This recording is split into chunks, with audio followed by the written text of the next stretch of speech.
To join us today. My name is Dominic DelliCarpini. I serve as Dean of York College's Center for Community Engagement, and I'll be moderating today's discussion. We hope that today's event will help guests from York College as well as the York community to learn about our strategic partnership with Keystones Oral Histories. This partnership is a really good example of the mutual benefit that comes when we engage our students and our faculty in worthy community projects like this one. So I'll begin by introducing President Gunter-Smith, who will provide some context for this work within her larger goals for community engagement at York College. Thank you, Dominic. Sure. So good afternoon, everyone. And let me thank all of you for joining us. And in particular, I'd like to thank the other panelists for joining us today as we pretty much embarked on this important project.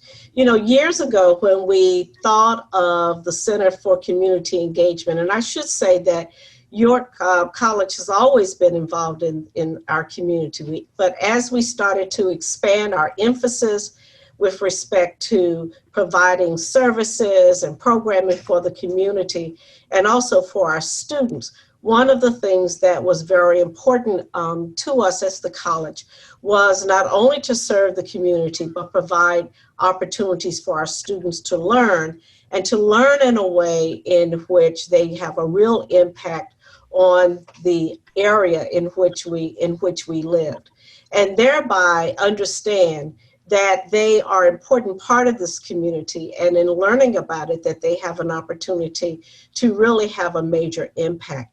This is one of those programs. We're really excited about it. It will bring together students from a variety of disciplines to participate in developing and videoing these oral histories. And also with respect to what's going on in our country, in York City and York County, I can't think of a more important time for the college, an educational community, to be involved in providing this type of opportunity, not only for our students, but for all students and everyone in York County. In particular, one of our areas of emphasis moving forward is with respect to anti-racism, anti-bias, inclusivity, and equity. And one way in which we need to do that, or we can do that, is to provide a framework for greater understanding of issues that are affecting all of us, and in particular, I would say people of color. It's not just the issues that are affecting us, but it also has to do with highlighting the unique contributions that all of us have provided to our country and to our nation. And I think that this particular program would be very helpful with respect to doing this. It is something that our faculty and our staff and all of us are very much not only in tune with, but find is very important. And it's something that our students actually are really looking for in their education. And so thank you, Mr. Wade, for bringing this important project to us. I'm very proud that we're able to do this, as having in my own family men of color who served in the military throughout the history, if you will. This is very important to understand about how we have contributed as a people to the very formation of our country and continue to do so. So thank you, Mr. Wade, for bringing this to us, and my thanks to the panelists and to Dominic for making sure that we are involved. Thank you, Dr. Gunter-Smith. As Pamela suggested, the college is really committed to partnerships that engage our faculty and students in real-world opportunities and that give them an opportunity to activate their classroom learning. When I first spoke to Bryan Wade about this possible partnership, we both realized the many rich opportunities it could provide us. And frankly, we're continuously coming up with new ones. We're kind of dangerous when we get together because the scope keeps expanding and the possibilities keep growing, but it's been a wonderful partnership already, even in the month or so since we reached our agreement. Bryan's work comes at a time when the country is moving forward in its work towards diversity, equity, and inclusion, as the president noted. We know that the phrase Black Lives Matter has become a bit of a lightning rod for those who don't understand its goals. But Bryan's work literally showcases how and why Black lives matter. It shows that they have always mattered, even though historical narratives often fail to recognize that fact. This work, both through the videos that Bryan's team is capturing and the curriculum for our schools that Dr. Sherry Washington is developing, will continue the Center for Community Engagement's work of making known the quote unquote hidden figures of York. We've been proud over the past 3 years to bring some of those hidden stories forward through the visit of Soledad O'Brien. It was attended by about 700 college and community members, by a concert by local musician Peter Batros of the Shine Foundation, through the exhibit to the Center for Community Engagement of the artworks of Market View artist in residence Ophelia Chambliss in her show Casting Shadows, and the current exhibit of Richard Craighead and Shelby Elaine, assemblage, a photographic representation of Black togetherness. And we hope you'll come see these works at the CCE. Many of Ophelia's works are still hanging there as well. CC is attempting to shine a light on the past and the present of a truly diverse community whose full story is yet to be told. For this reason, I can't think of a better project for us to partner with, or a better partner than Mr. Bryan Wade, who I'm pleased to introduce for an overview of his goals with the Keystone Oral Histories project. Bryan? Thank you, Dr. DelliCarpini. I appreciate it. Madam President, Gunter-Smith, to our guest and to our panel, thank you so much for this opportunity to speak with you regarding Keystones. I want to provide just a brief chronology regarding the history of Keystones. And I'm also proud to be a York College alumnus. So I would like to think that a lot of why I'm doing what I'm doing today has been influenced by my time at York College, Pennsylvania. A little bit about myself. I'm a two-branch military veteran. I served in the United States Navy, and I also served in the Pennsylvania National Guard. I have lived all over the world, expansive travels in terms of my time in the military. Really, I came to York in 1979, so really most of my adult life was here centered in York. I'm a native of Harrisburg, Pennsylvania. But once attending York College, and it was really through the urging of Tom Wolfe, who I've known for a long time, who's currently the governor of Pennsylvania. And I'm very appreciative of him and his wife because they subsidized a lot of my college career at York College. So I'm very grateful for their, support of myself and a lot of my initiatives. Also, a lot of the genesis around my time at York College was involved with several of the professors when I created the television series Worlds Apart that examined the legacy of race and racism back in 1997. Dr. Peter Levy, Dr. Gary Bittner, Professor Heinz Hosch, Philip Avillo, Mary Kay Reed, Mr. Mark Schneider. They were all really cornerstones in terms of the initial program that was done that provided I thought, an expansive view about race relations in the United States. And it was really inspired by Dr. Andrew Hacker, who wrote a book called Two Nations Separate and Unequal that provides sort of a look, and it's based on the Kerner Commission report of 1968, Patrick Moynihan. It was really what inspired me to create Worlds Apart. Moving forward from that, in 2016, I happened to see a movie called We Were Soldiers, and having served in the military, that was with Mel Gibson, talking about the first major battle in the Ia Valley in the Central Highlands of Vietnam in 1965. From that, at the end of the movie, it listed some of the men that had lost their lives, and one of them was a gentleman named Samuel L. McDonald of Harrisburg. I didn't know it when I saw that. I'm from Harrisburg. I started researching, come to find out he was African-American. And from that, I just thought, I said, really something needs to be done more substantively relative to African-American oral histories, not only just oral histories, but from a regional perspective. And probably within a week or two, I said, well, what about curriculum for schools around something like that? Because in my research, I don't think you'll find in the United States, I could be wrong, anyone doing anything with documentaries with regional history regional curriculum that meets state standards. Just from my research. Now, maybe somebody out there is doing that, but I think this provides the collaboration between Keystones and York College to really be trendsetters, or groundbreaking in terms of being the pioneers and leading the way in this type of initiative. So in 2017, in November, so it's really less than a year, I had raised the funds. The curriculum was done in October. And then in November of 2017, we honored over 200 or 300 veterans at the Forum Auditorium in Harrisburg. We had the Army band there. Governor Wolf did the video forward for the documentary. And just from there, it's just been a wonderful journey. In 2018, I created the first African-American Military Hall of Fame. It's geared in South Central Pennsylvania. And one of the initial inductees was the late Vonnie Grimes, who's well known in York City and throughout Central Pennsylvania. And a year later, I met with Terry Gendron, who was with the Veterans Affairs for York County. And I told him my work. I showed him my materials. And he said, Bryan, I was just going to do a Hall of Fame. But he said, Bryan, I want you to see about doing the documentary and the curriculum here in York County.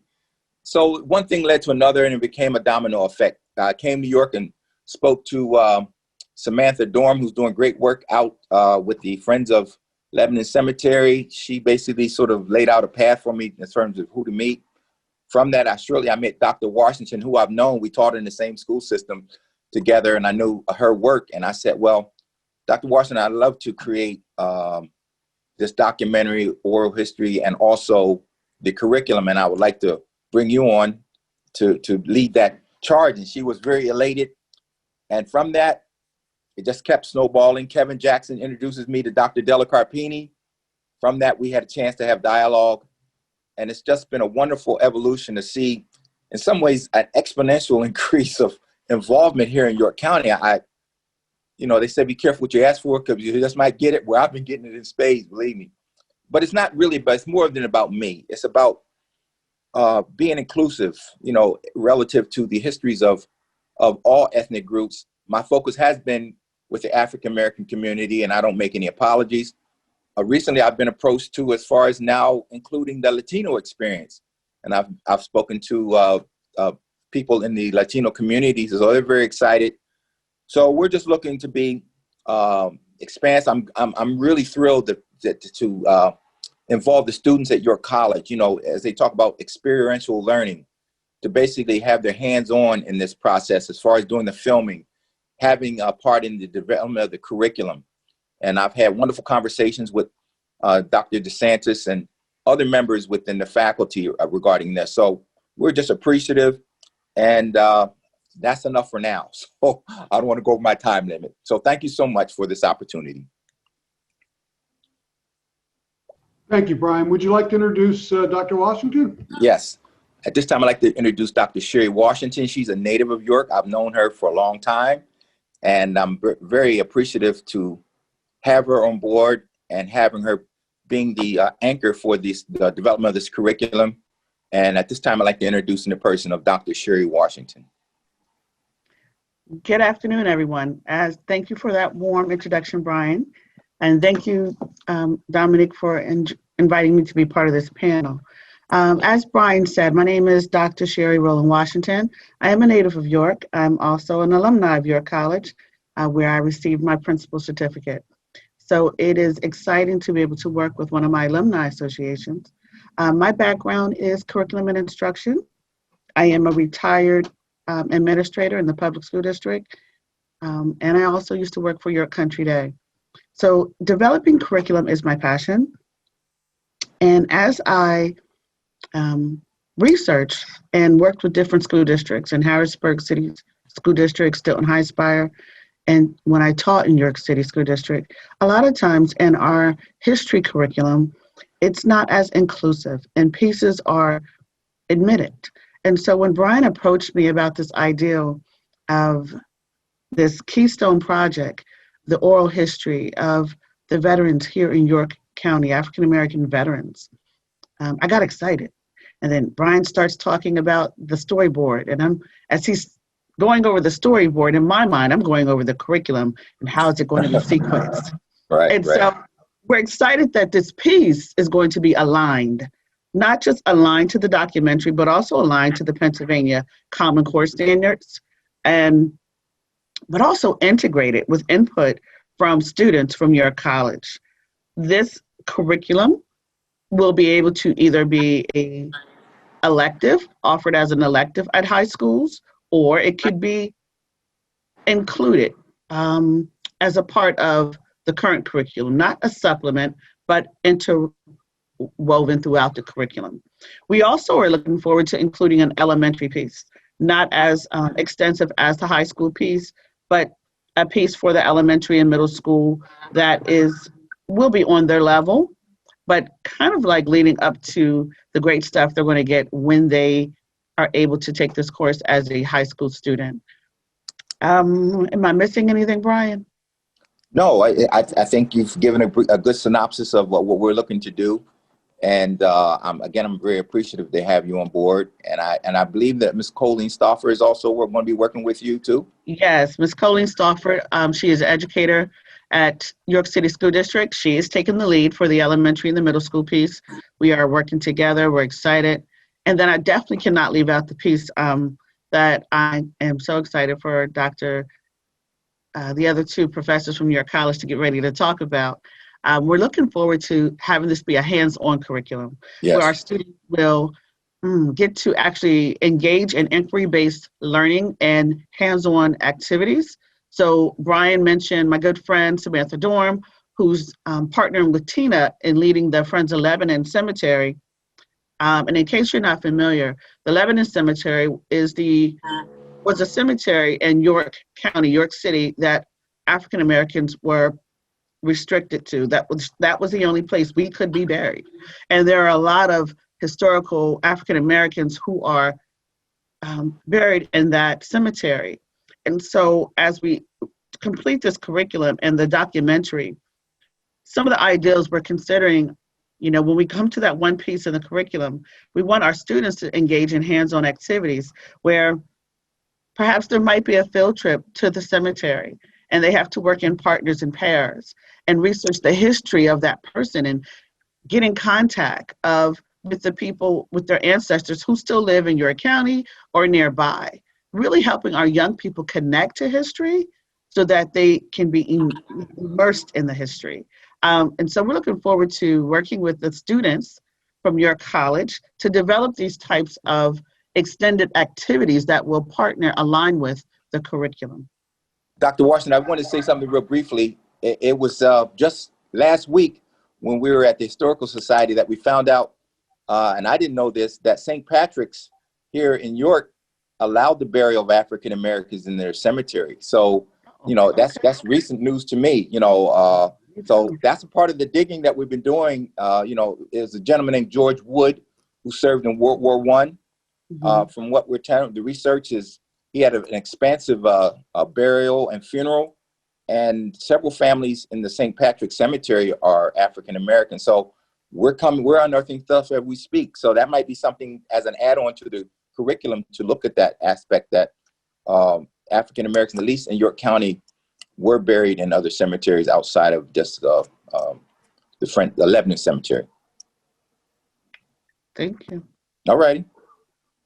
Thank you, Dr. Washington, and thank you, Bryan. We'll have time for some questions in a little while. Let me remind all of you that if you have questions as you hear people speak or comments, feel free to put that in the chat, and we'll have a little bit of time at the end for some question and answers. I'm going to turn now to my faculty colleagues. I'll tell you, one of the joys about working at York College for the past 24 years is when I go to my faculty colleagues and I say, hey, I've got a lot of work for you. Would you like to do that? And I can't pay you anything for that. They generally say yes. And that is unusual in higher education. I don't know if you know how unusual it is, but they're a terrific group of colleagues. I have three of them with me here today. Dr. Peter Levy, who is a professor of history and is a noted scholar in civil rights issues, including his recent book that some of you I hope have read, The Great Uprising, Race Riots in Urban America During the 1960s, and more importantly, Bryan's teacher, which is good. And then Dr. Josh Desantis, who is a professor of education and director of our Masters of Education program, and Dr. Gabe Cutrufello, who is a professor of writing studies and chair of the Department of Communications and Writing. And Gabe and I went to the same high school about 50 years apart, I think. 14 years apart. All right. So to begin with, I'm going to ask each of the three panelists, starting with Dr. Levy, to speak about this. In what ways do you think this project can help support the deep learning and the hands-on experiences of our students? And why is it also important for our larger community? So Peter, I'll start with you. So before I speak to your specific question, Dominic, I just want to say that one of the reasons I responded to this invitation was because Bryan's heading it up. I mean, Bryan has been one of York College's star graduates for years. I was happy to kind of help him out when he started his shows, Worlds Apart. And I knew about his Keystone project in Harrisburg, and I always kind of regretted not being able to figure out exactly how to help him out there. So when I learned that he was coming to York and to do this project, I was glad to jump on board. So let me mention, I think, 3 ways. I think this project kind of really dovetails with the mission of the college and helps our students. One, about 3 years ago, we started a public history major. We've always had history students who are interested in working in museums and reaching out to the public, but this became more formalized. So while the focus of the project right now is on working with Dr. Washington to develop a curriculum for school children, there is no doubt that the work Bryan's doing can also be embedded in the York History Center, and really in other ways as well, and even beyond the center. And I think our students can collaborate with him both on projects, but also that Bryan could be a resource for them, even if they're not working on this project. If he inspires them to do similar local histories and go out and do video documentaries, now I know that, they have someone they can go to and get an idea, what does it take to do this, and what's the best way to do this as well. The contacts he makes are really incredible, but now it also has the skill of how to make those contacts with the community. The second may be a little more long range, but the Keystone Project is collecting an unbelievable amount of information about the African-American community and hopefully ultimately even the Latin American community in York. Information that really isn't that widely available. It's new findings. So, every year we have seniors who do research papers, and for years I've been prompting them to do a local history. This is a type of material that will live on. I mean, even when, I hate to say it, when I'm gone and Bryan's gone, this material will still be there. I mean, the value of doing oral histories is that it becomes part of the permanent historical record, and people can use it over and over again. And the third thing I think is exciting is that this project is inspirational. Maybe Josh will speak to this a little bit, but local history is the way you get people really interested to do history. It becomes, I think, as Sherry said, it becomes your own history. Going to a graveyard and seeing your relatives' names, strange as it may sound, brings history to life. It makes it more real to people. So seeing Bryan do this work, I think will inspire others to want to just do more. It will just be like I'm not sure if it's a first course, but it will be like being introduced to a new cuisine. And people will want more of it. So, I see numerous opportunities in the future, in the current period and in the future with Bryan's work. Thank you, Peter. I appreciate it. Josh? Sure. I'm a former history teacher, and one of the things that inspired me about this project was this opportunity to have real curriculum materials that connected the students that we have in our classrooms to this real experience. And that's something that you don't really have a lot of as a social studies teacher. So I was really connected to this project from the beginning and inspired by the idea of being able to tell real stories to my students that matter to them from their perspective. Another aspect of this program that's really compelling is that it features educators at the front and center of the project. So we know that education is on the front lines in our efforts to create a more just and equitable society. YCP occupies an essential position in preparing educators in our region. So in York County and beyond, YCP is an important player in preparing teachers.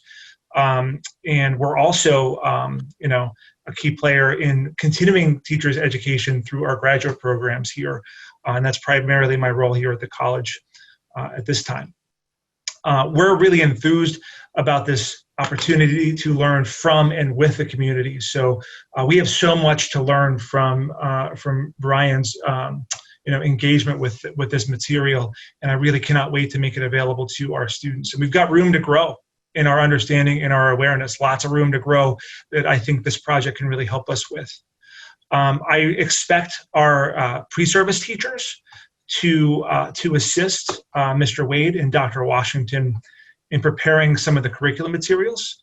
And then I also expect our graduate students in our new diversity and resilience program to assist Dr. Washington in proliferating this curriculum through professional development opportunities for our teachers. So we can really envision in the years to come bringing teachers into campus to learn more about these stories, to be able to bring them back to their schools to implement this curriculum for their students. So lots of potential here, and we could not be more enthused to have this opportunity.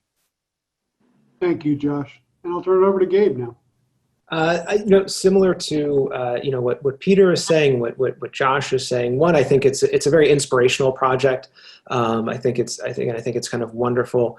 There are so many different ways that I think that the mass communication majors, the professional writing majors, can add to this project. And so I know I have some of my colleagues today are in attendance. We have audio production classes that can work with Bryan. We have video production classes. We have advanced students in mass communication, who could take on a significant project here. On the writing side, I mean, these are the students that can help you develop finding aids for the archives. These are the students that can work with you to help do usability studies of your archives to make sure that it actually works the way that you hope that it works, and that people are interacting with it in the way that you hope that they're interacting with it. On the research side, I'm not a historian, although my predominant research area is actually archival research. So I do some history of rhetoric of science stuff, but I teach research methods. And so having, I think as Peter was saying, such a large collection of oral histories is, just kind of a wonderful resource for student researchers who are going to be embarking on their own, individual research projects. So I see a lot of opportunities both on the production side, the maintenance of the archive side, and then on the research side for our students. Again, I think it's wonderful and inspiring. Thank you, Gabe. I appreciate it. I'm going to turn soon to some questions for the panelists. And I've got a few questions in the chat, and I welcome more for anybody that's interested in posting them. Say a couple of quick things in summary. I am so inspired by Dr. Washington's vision of students working out, going to the Lebanon Cemetery and working there. And it dovetails so well with what Josh was saying. I'm imagining prospective elementary school teachers as well as administrators working with the students a generation preceding to be able to show how history matters. As Peter brought up, the idea that seeing history as a process of making stories, not just kind of reading or consuming them or memorizing facts, is so inspiring in terms of that. And then as far as what Gabe was talking about, to give our students these opportunities to learn how to work with professionals in doing filming. In fact, 3 of our students have already signed on and will meet with Bryan on Friday to begin their own video project surrounding this. So we're already off and running with 3 of students, and I want to thank Professor Jeff Schiffman, for getting us these students who are really enthusiastic about starting. And they're going to interview an ancestor of one of the military veterans this Friday, and they will create their own 5-minute videos that will rest alongside the work that Bryan's doing. So there are many, many possibilities for this, for podcasts, for other kind of work we can do in collecting oral history. One last thing, and then I'll ask some questions. David Rusk was here a few years ago, and you all know David Rusk's work in New York. And I asked him privately, I just said, David, this is a underrepresented and impoverished school district. Do you know of any school districts that under those conditions that succeed? And he said, there's only 2 that I found, and they are on opposite sides of the country, one in the Midwest, one in Texas. And the only thing I found they had in common was in their curriculum, they studied their own history. because the students became engaged in learning their own history. And that rang with me as well when I started talking to Mr. Wade. It does matter if students see themselves in their own history. It's really important. So with that, I'm going to turn to Peter with a follow-up question. You know, from an historian's perspective, and from somebody who has looked at civil unrest as well as success, how do you think, how does this matter for a community to study its own history? Well, I mean, history is always going to be more exciting when it doesn't seem like just a bunch of dead people in the past. Well, there's, you know, I think the issue of connections and seeing those connections. I also know Bryan well enough that what he's doing, he's creating stories that are both inspirational, but probably will also not romanticize and be Pollyannish about the past. So that, you know, you want to inspire, but you also want to, through the military, you can use as a lens to also see the restrictions that here are these African-American heroes who came back. And as was pointed out, you know, most, it appears, were only even allowed to be buried in a certain cemetery. What does that say about our community? So I think it's both. I mean, it's inspirational to have that history uncovered, but at the same time, it allows it to be related to issues of lack thereof equity in our modern times. And so I think, you know, in both ways, it should work. Great, thank you. Bryan, we had a question from Lou Castigato at Fox 43. He was asking if you've completed the first documentary and what do you expect the runtime to be at that?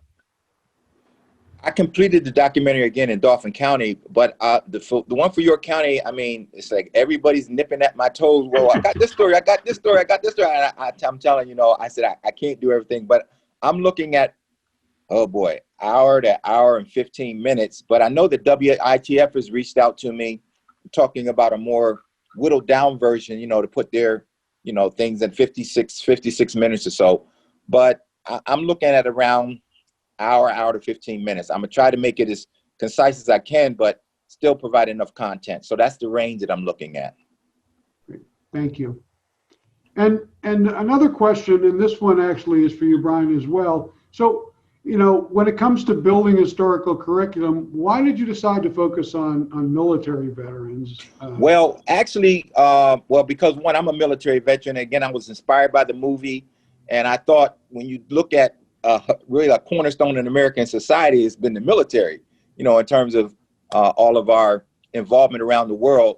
And having been in two branches of the military, I said it'd be great from a regional perspective to share these stories. And believe me, was I on point with that. I tell you, I've come across so many people and they're dying off so quickly, though. I was fortunate in Harrisburg to have met several of the veterans from World War II.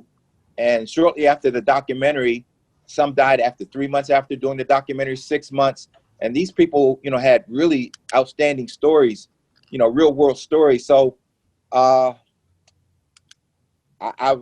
goal is really to do 13 documentaries that will go from the military to doctors, lawyers, preachers, teachers, the whole African-American experience, also the Latino experience.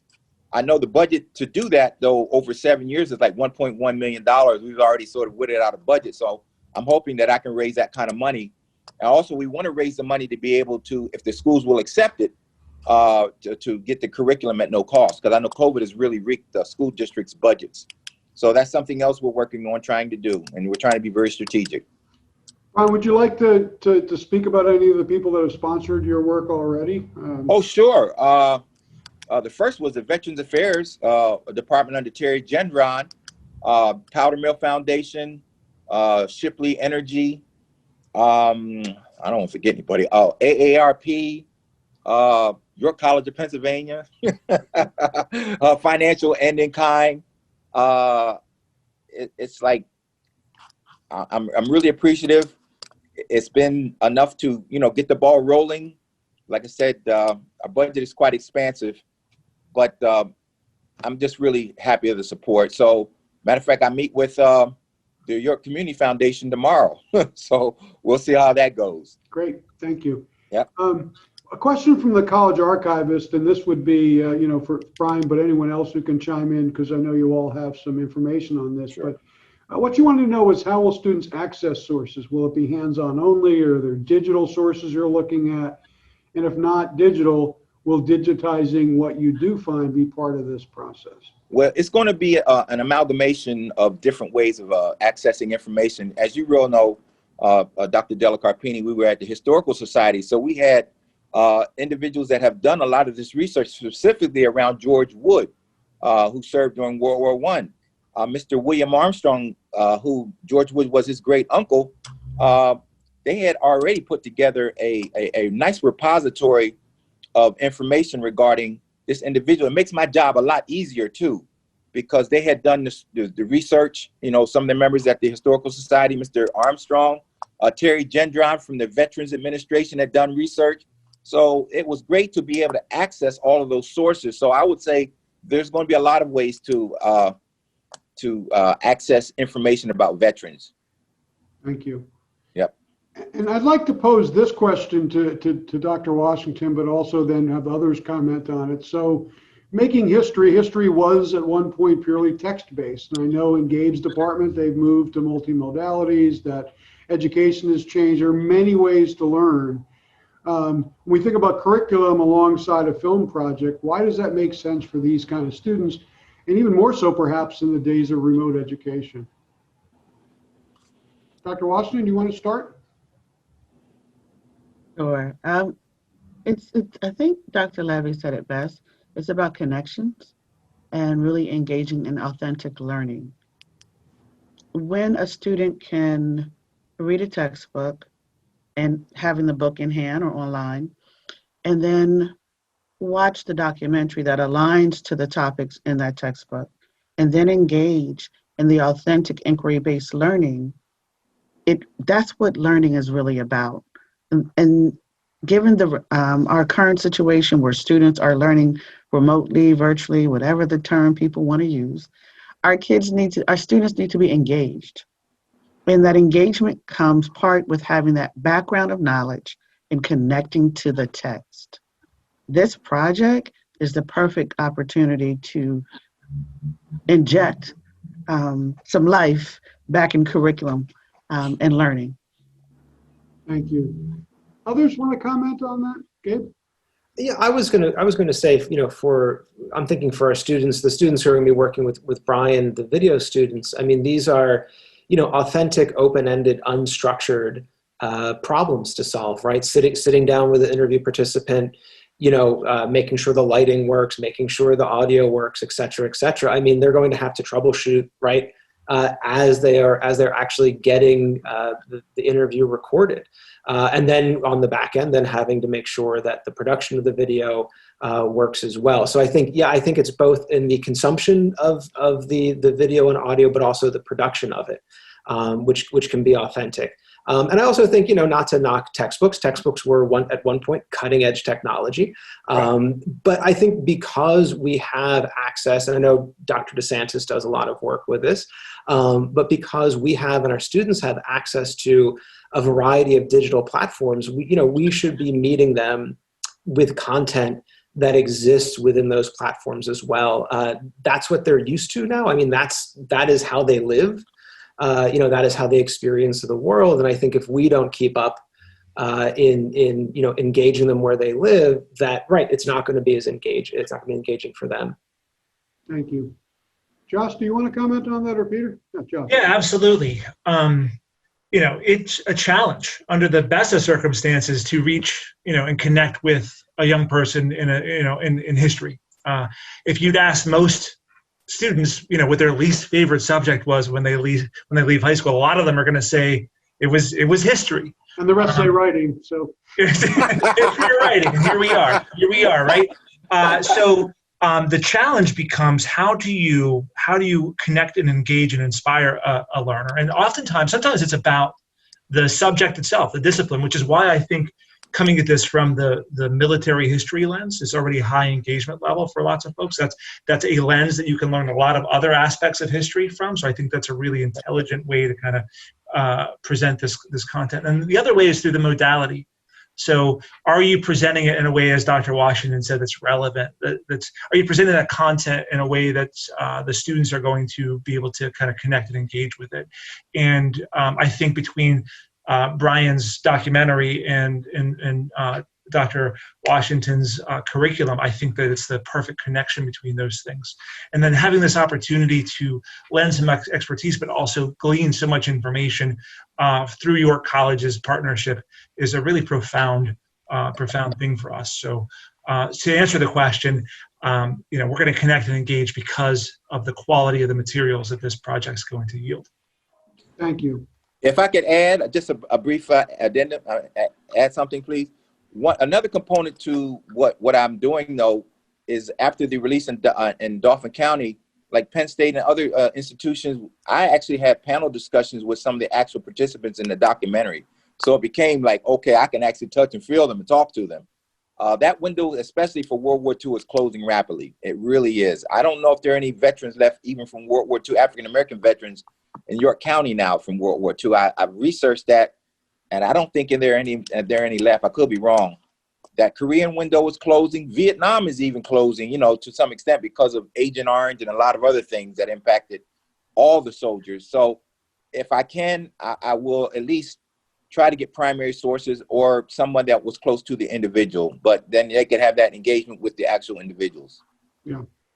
I know, Peter, you've done a lot of oral history work with your students for that reason, right? To make sure these things get captured. Yeah, but I also think it's interesting. I go back to the inspiring. So one of my first senior seminar papers, probably about the time that Bryan was here, was a woman named Sandra Pruitt, who was interested in women's work in York during World War II. And the only way she could recapture it was by doing oral history. And then Sandra went on to take over an oral history course that York College taught at York College and gave students a chance to interview a relative. And it was amazing how many students wanted to talk about the military experience of their own parents. I mean, it was kind of Josh's point.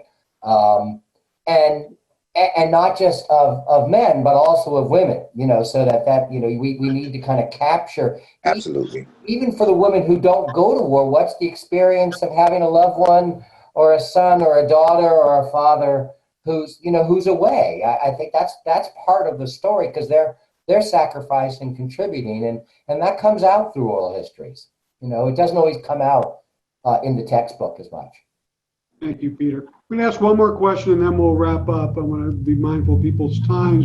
This one comes from Ophelia Chambliss, and I have to ask it because she would not be happy with me if I didn't. Would it be possible to draw lines between veterans and cemeteries, create some component of community service to help maintain the cemeteries? That is, to start with the history and then think about ways in which these hands-on community service projects could develop. Any thoughts on that from any of you? I would say absolutely, to the extent we can be really more strategic in terms of how we maintain and enhance these histories. I think that would be a great approach. And maybe that's something that we can consider at York College, as far as maybe a team of students and, professors or whomever, and making that kind of thing happen. So I would say yes. Great, thank you. So I think that's a good question to end on for a number of reasons. You can see how many legs that this project can have, so many different ways it can develop, whether it be these three wonderful communication students that Professor Schiffman brought to us to do video projects and learn and hone their editing skills with an opportunity like this, whether it's doing archival historical research to unearth some of these things, to build curriculum and at the same time build teachers that will go out into this, the service world as teachers and administrators with a better understanding of diversity. All these things make your college graduates people that others want to hire. Really is at the heart of our mission, is because our students leave your college not only with classroom education, but they leave your college with experiences, with a resume, and we really appreciate, Bryan, you're giving these, and Dr. Washington as well, giving these students the experience that will set them apart as they go out and look for their jobs. I also appreciate, in all seriousness, that my colleagues' work. You brought so much to this. There are several other faculty colleagues who also have jumped in to do this work. And again, it's such a joy to work in a place like York where people do dive into these great experiences. Dr. DelliCarpini, Yes. I just want to thank you because you've really set the tables in so many ways. I'm telling you, I couldn't have envisioned this happening the way it did, but man, O'Day, you have been such a wonderful and ardent, advocate of this whole process. So thank you so much. My pleasure. It's I know a good idea when I see it, Bryan, and I know good partners when I see them. So thank you. Bryan, any last words before we close? No, I'm really grateful and appreciative, and it's nice to be able to, come back home because I left the area and came back, within the last 3 or 4 years, and to now come back to my alma mater and to see how this is maturating, and also now that there are other schools that are interested in coming on board. Penn State, I just got a call yesterday. I know Gettysburg College is not in York County, but there could be some early conversations around that. They haven't reached out to them yet, but they know several of the trustees. So I don't know. Your college is going to be right in the thick of it, I tell you, as far as being the hub for all of this. So I'm really happy and looking forward to the journey. Great. Well, let me close now by thanking all the panelists, by thanking Dr. Gunter-Smith for listening once again to one of the crazy ideas I bring her regularly. She is mindful of the fact that I need to be hemmed in sometimes. I appreciate her getting on board on this one. This one was easy because of all the wonderful things you're bringing, Bryan. Thank you. And thanks to all of you. We look forward to further ideas. Please, those of you who are faculty members, come to us. We'd love to hear more ideas about how this can really develop into community-based learning projects. So with that, thank you for attending, and we'll close our session today. Have a great rest of the day. Everyone. Thank you. Thank you, President. Thank you so much. Nice meeting you. Thank you. Bye-bye, everybody. Thank you, everyone.